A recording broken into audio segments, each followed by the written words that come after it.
datang dengan attitude yang kurang. Ya, Apa yang sampean lakukan? yang saya lakukan Sampean tetap tonjok? enggak. Oh, enggak. Saya lebih Kamu jangan balas marah dulu. Kaplok langsung gas.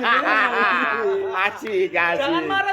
Ya, apalagi kalau perempuan Iya. biasanya kan ada datangnya PMS gitu ya. Biasanya kan marah-marah. Oh, Dan marah. itu cara nggak sadar itu Jangan sampai kurang belajar. Jadi di mana kita itu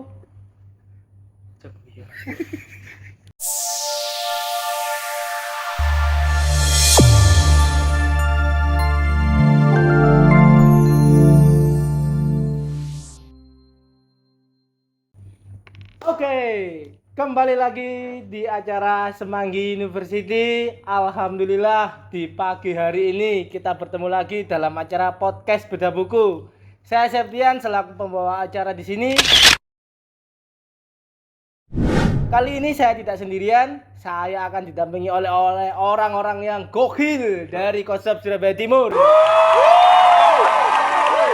Mungkin buat teman-teman yang belum kenal di sini, saya akan perkenalkan, sebenarnya nggak penting orang-orang. Tapi saya rasa ya buat teman-teman kalau istilah tak kenal maka tak sayang, kalau di tahun 2023 sudah kenal tapi belum sayang-sayang. Oke, langsung aja. Sebelah saya siapa Mas? Namanya Mas? Saya Angga dari Konsep Surabaya Timur, Divisi Logistik. Oke, ini Mas Angga di tim logistik. Buat teman-teman yang belum pernah kenal Mas Angga, ya ini nih rupa-rupanya Mas Angga ini seperti ini ya. Mungkin sebelahnya yang perempuan sendiri yang paling ganteng. saya kok ganteng Oh sih, Pak? iya, maaf maksudnya yang paling cantik. Alia dari Konsep Surabaya Timur Divisi Admin. Oke, ini Mbak Alia dari divisi admin dan yang paling gokil dan yang paling kita tunggu-tunggu, the one and only, kebanggaan dari Tambak Sari dan Karanggayam sekitarnya. Oi. Oke, namanya siapa Mas? saya Ibnu dari Divisi Logistik Surabaya Timur. Oke, jadi pemateri hari ini yaitu Mas Ibnu, tim logistik dari Konsep Surabaya Timur. Jadi pada kesempatan kali ini dua orang logistik akan bercerita dan satu orang admin juga akan membahas terkait apa Mas? Kita bahas buku apa Mas hari ini? The Attitude Book. Oke, mungkin bisa dijelaskan sedikit Mas tentang buku itu Mas. Ini tuh attitude. Jadi di mana kita kerja itu harus bersikap, harus punya attitude yang baik dan bagus ya. Ini tuh banyak dari pengubahan tarik nafas, lihat siapa yang bicara, terus kita harus harus menyikapinya itu harus kreatif juga. Untuk kayak misalnya di bagian logistik ya, attitude kita itu harus dijaga kayak apa sih? Apa Mas? Tak tolong dong. Ini pendahuluan. Oh, oke. Jadi singkat ya. Jadi Mas Ibnu kali ini akan membahas buku The Attitude Book. Itu karangannya siapa Mas? Ini karangannya Simon Tiller. Oke, dari Simon Tiller. Teman-teman juga bisa mendapatkan buku ini di Gramedia ya Mas ya. Itu Ya, penerbitnya di Gramedia. Gramedia. Jadi silakan kalau mau ambil buku ini atau baca lebih lengkapnya ada di Gramedia. Karena Mas Ibnu punyanya cuma satu. Gak mungkin sekalian ambil punyanya Mas Ibnu. Tapi kita bisa ambil ilmu yang akan disampaikan oleh Mas Ibnu. Oke, mungkin bisa dimulai Mas dari apa sih sebenarnya, seberapa penting buku itu sebenarnya? Kita itu harus terus banyak belajar. Jangan sampai kurang belajar. Jadi di mana kita itu Tuh, gak apa-apa. Buku ini menceritakan tentang apa? Mungkin bisa disampaikan. Mas Ibnu jangan grogi di sini ya. Karena ya kita ini ingin tanya seberapa penting sih sebenarnya buku The Attitude Book ini? ya penting. Kalau menurut kita di suatu kerjaan itu kita harus mengutamakan attitude ya. Karena kita itu bisa dinilai dari attitude kita, dari cara kita ngomong, cara kita bersikapi, nanggepi teman itu gimana. Kita itu harus tahu batasan-batasan yang harus kita jaga sesama teman atau atasan atau rekan-rekan kerja yang sesama lainnya juga. Oke. Saya sering sekali Mas bilang attitude. Orang itu sering bilang attitude. Tapi sebenarnya di dalam buku itu pengertian attitude sendiri itu seperti apa sih Mas? Attitude ya, attitude itu kayak definisi sikap attitude menurut buku ini dari Kamus Bahasa Inggris kira-kira mencakup 3 varian tentang makna sikap. Yang pertama itu suasana hati dan kecenderungan perasaan terhadap seseorang, situasi atau benda. Yang kedua, postur atau posisi tubuh yang mengekspresikan pilihan di dalam pikiran.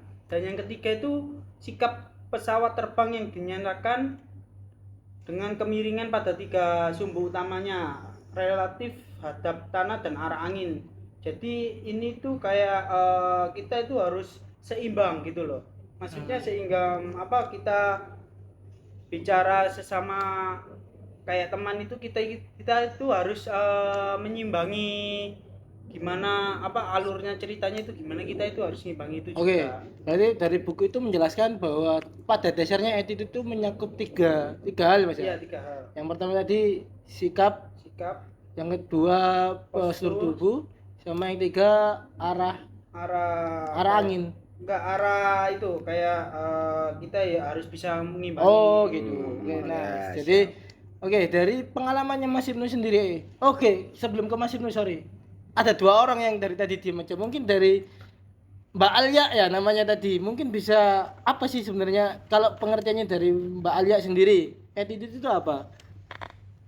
Attitude itu menurut saya ya antara sikap juga, dan sikap itu juga bisa kita bawa saat kita kecil. Jadi kan kita kecil itu udah diajarin sama orang tua, misal kalau makan itu nggak boleh kecap gitu. Oh gitu. Gitu sih. Jadi pada dasarnya itu ya attitude itu bisa dilatih dari Kecil. dari Masa kecil ya. kecil, ya. Oke. Mas Angga sendiri mungkin bisa menjelaskan kalau di luar konteks dari buku tadi ya, attitude itu apa sih? Kalau menurut saya, attitude itu bukan di dunia kerja saja. Di lingkungan kita setiap hari pun, di luar, meskipun kita di mana-mana, attitude itu nomor 1 harus dijaga. Kalau nomor 1 attitude nggak dijaga, kemungkinan orang ini itu berada di mana-mana nggak akan tenang gitu loh. Oh. Attitude itu kalau dari saya itu sopan. Maksudnya kita dari cara berbicara harus nyimbangin bicaranya kayak sama yang tua, kita harus sopan pakai bahasa gitu. Kalau menurut saya attitude itu harus di semua, nggak harus di tempat kerja saja, harus diutamakan attitude itu kalau kita mau dihargai orang. Oke, kalau menurut Mas Angga, attitude itu adalah sebuah kesopanan ya.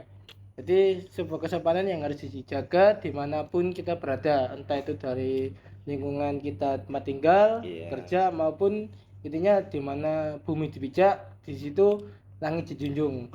Oke, dari 3 pengertian teman-teman ini mungkin bisa kalau saya ambil kesimpulan bahwa sebenarnya sikap atau arti attitude sendiri adalah cara pembawaan yang dari lahir sudah diajarkan untuk kita, dan apa ya, berfungsi untuk kedepannya itu kita bisa menjaganya, dalam artian gimana nanti ketemu orang itu sikapnya harus seperti apa, ngadepin orang, postur tubuh kita itu seperti apa, kurang lebihnya seperti itu yang saya tangkap. Tapi sebenarnya kalau dari teman-teman sendiri, mungkin dari Mbak Alia dulu ya, seberapa penting attitude itu? Tentunya penting sekali karena itu juga seperti yang diucapkan Pak Septian tadi, di mana kita di situ berpijak maka orang itu akan berpijak ke dia itu dengan baik gitu. Oke. Jadi kalau kamu respect sama aku ya aku akan respect ke kamu gitu ya. Oke. Kalau dari Mas nggak punya pengalaman apa Mas tentang attitude Mas? Kalau pengalaman saya dari attitude sebenarnya cuma gini. Kalau kamu mau dihargai orang, dinilai orang baik, nggak sebelah mata, ya situ tadi nomor 1 attitude harus dijaga benar-benar. Enggak, maksudnya pengalaman misalkan ada di mana gitu, terus ada orang yang atau Mas Angga sendiri kalau ketemu orang itu seperti apa, mungkin bisa diceritakan ke teman-teman, barangkali teman-teman punya pengalaman yang sama dengan Mas Angga. Ya pernah sih waktu kemana gitu mau pergi kemana kan nomor satu dulu kan yang harus di apa diutamain kan attitude, nggak mungkin kita harus bicara langsung bicara sok kenal gitu-gitu kan, kita harus menjaga attitude juga secara ngomong yang baik sopan, pasti nanti orang itu juga bertimbal balik baik lagi sama kita juga. Juga itu udah Oh. nomor satu itu memang attitude itu memang sangat penting dan sangat bagus buat kehidupan kita sehari-hari sebenarnya. Mas Ibnu setuju sama pernyataan dua teman-teman Ya, tadi? setuju sekali karena kita itu di luar kan kita nggak tahu siapa kita berbicara sama siapa, kita kan juga nggak tahu di atas kita atau di bawah kita, kan kita juga harus menjaga attitude berbicara itu tadi gitu. Oh, oke. Atau gini, kalau dari pengalamannya teman-teman kita yang ada di sini tuh mereka kebanyakan kayak gini nangkepnya. Ya, kita lihat lawan bicaranya seperti apa. Kalau misalkan lawan bicara kita atau yang kita hadapi mereka sudah lost control dari attitude yang arti sebenarnya, ya kita nggak akan membalas sebuah attitude itu. Tapi kalau dari saya jangan seperti itu. Meskipun mereka melakukan hal yang tidak diinginkan atau di luar dari konteks attitude tadi, saya rasa kita nggak boleh membalas seperti itu. Kita balas seperti attitude yang Iya. kita pelajari aja. Gimana pun orang itu bersikap, misalkan orang itu sewenang-wenang, ya kita jangan sewenang-wenang. Ya tetap dalam arti attitude yang sebenarnya kita harus tetap sopan gimana pun, kecuali sampai yang tanda kutip membahayakan itu ya mungkin kita bisa balas dengan hal-hal yang lain kayak gitu. Tapi dari pengalamannya teman-teman yang di sini sampai sejauh ini, kira-kira kalau di presentasi attitude-nya teman-teman itu sejauh mana sih? Kalau tadi kan kita, oh ya kita lihat perilakunya orang, kalau orang respect sama kita ya kita respect, kalau enggak ya kita bisa enggak respect kayak gitu. Nah, kalau dari teman-teman di sini seberapa persen attitude-nya teman-teman? Maksudnya oke, saya masih belajar attitude. Saya masih kalau ketemu orang masih suka ngomong kasar atau gimana, mungkin bisa disampaikan atau dijelaskan satu-satu mungkin. Mungkin kalau dari saya, kalau menurut saya attitude saya kalau Dari nilai dari berapa? nilai diri sendiri gitu pasti ya juga maunya attitude yang bagus, tapi kan yang nilai kan sebenarnya kan juga teman-teman mungkin ya masih kurang lah aku attitude gini Berapa pas kira-kira nilainya? setelah masih 60% gitu. 60% itu lumayan sih menurut saya. 60% cuma memang perlu Diperbaiki lah. diperbaiki. Nggak ada salah dan benar sih masalah kayak gini. Cuman poinnya adalah ketika sudah salah dan mengakui dan berjanji tak melakukannya lagi, itu adalah sebuah kebenaran yang poinnya sangat tinggi. Mungkin Mbak Alia sama Mas Ibnu mungkin. Mungkin kalau dari saya sendiri, untuk belajar sikap itu juga menurut saya itu tergantung mood saya sendiri ya. Apalagi Kalau perempuan mood, ya. ya apalagi kalau perempuan Iya. biasanya kan ada datangnya PMS gitu ya, biasanya kan marah-marah. Oh, Dan marah. itu cara nggak sadar itu attitude kita itu kayak bicara kepada lawannya itu jadi gak enak gitu loh. Oke, berarti kalau Mbak Alia suka marah-marah berarti lagi PMS ya. Iya, saya untuk saat itu lagi belajar tentang untuk gimana sih cara ngontrolnya biar orang ini nggak kena marahanku gitu. Oke. Gitu sih, Pak. Dari Mas Ibnu mungkin. Saya cuma mau nambahin aja ya. Di sini ya, semua itu kembali lagi kepada dirinya masing-masing. Iya, benar. Kita itu mau nyikapinya seperti apa, jadi kita itu yang nilai itu orang lain, bukan diri kita sendiri. Bener.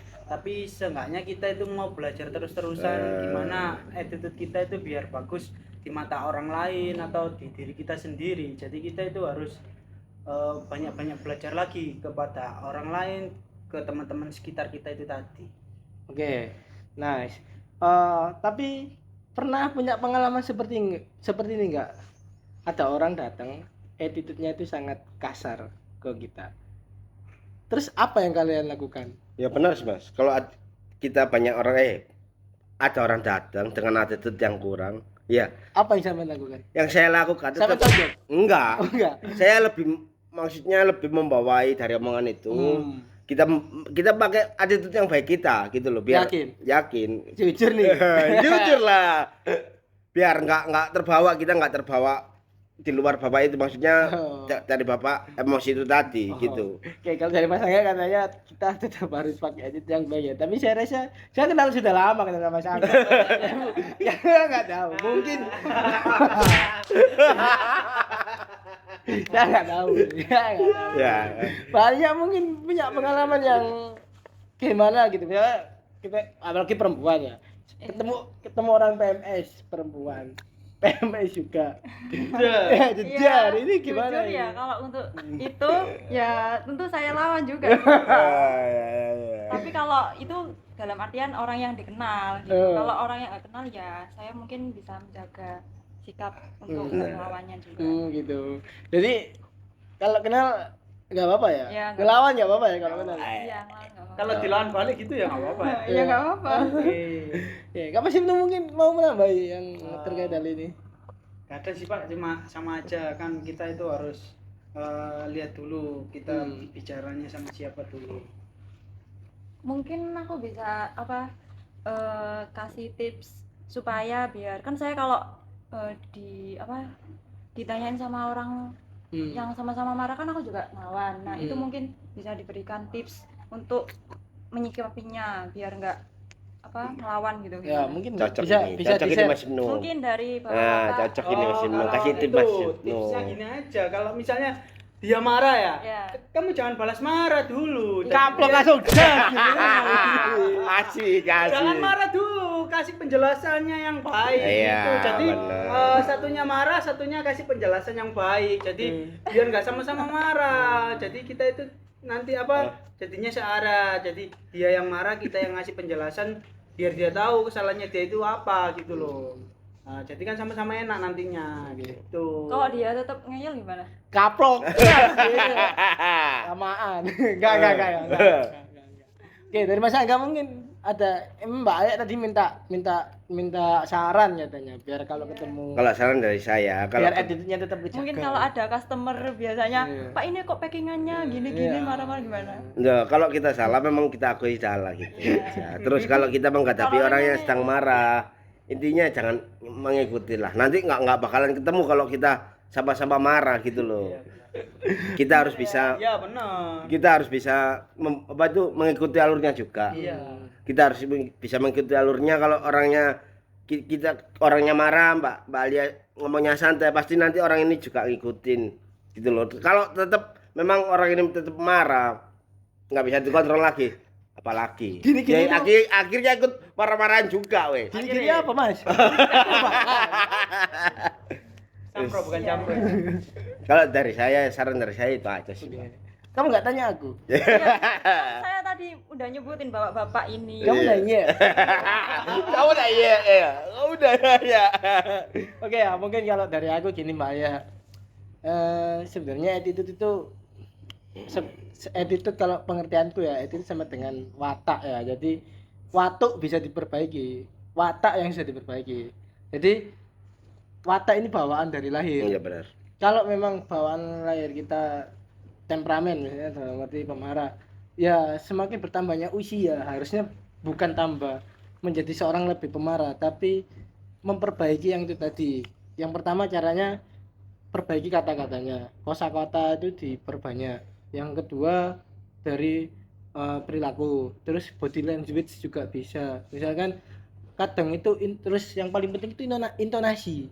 Kalau ngobrol, nah ini kan saya kan biasanya di front office ya, di depan ketemu orang. Sekalinya orang itu marah, saya nggak bakal ngegas karena kontennya itu atau dalam konteks ya dia pembeli dan saya adalah seorang penjual, yang dimana penjual harus memberikan pelayanan terbaik untuk pembelinya kayak gitu.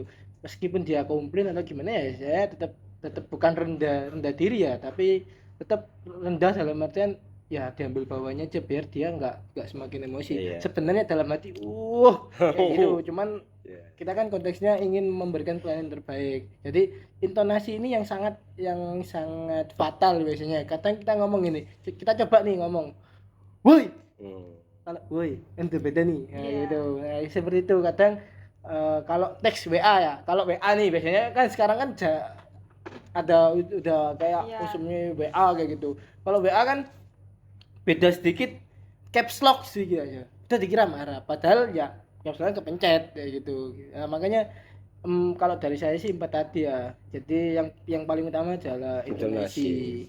Kalau ngomong, nah kalau berperilaku ya perilakunya seperti apa gitu. Nah, itu dari aku Mbak Alia.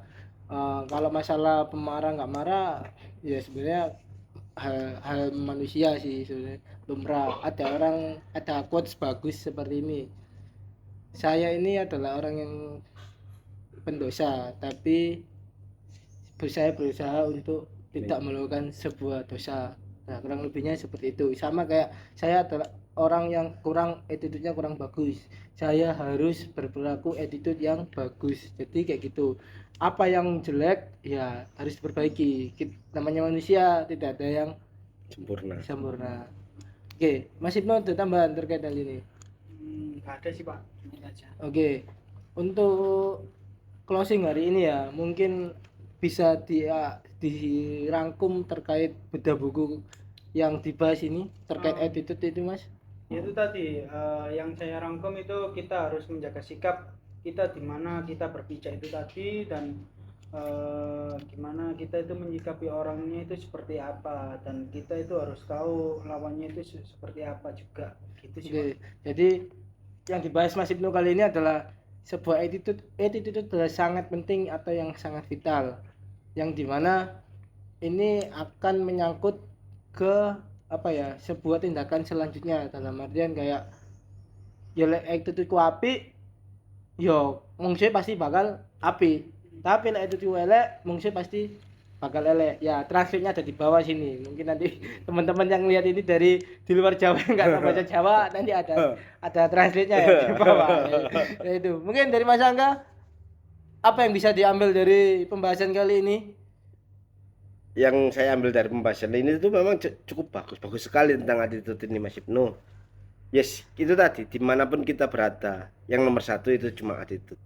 Bener omongannya Mas Ibnu, memang benar. Oke, Mbak yang tadi suka marah-marah katanya. Ya mungkin untuk rangkuman kali ini mungkin sikap, untuk terus menjaga sikap dan mengerti apa lawan bicara kita bicara gitu. Kalau dia marah ya kita Saplok. Kalau dia marah ya untuk berusaha tidak marah dan memberikan penjelasan kenapa kok dia marah gitu. Gitu sih. Oke, untuk pembahasan bedah buku kali ini saya rasa sekian dulu. Kita akan jumpa lagi di minggu depan dengan judul buku yang sama, tapi mungkin dengan orang yang berbeda. Oke, saya Septian pamit undur diri, melaku naik tunjungan, ojo lali di subscribe. Oke.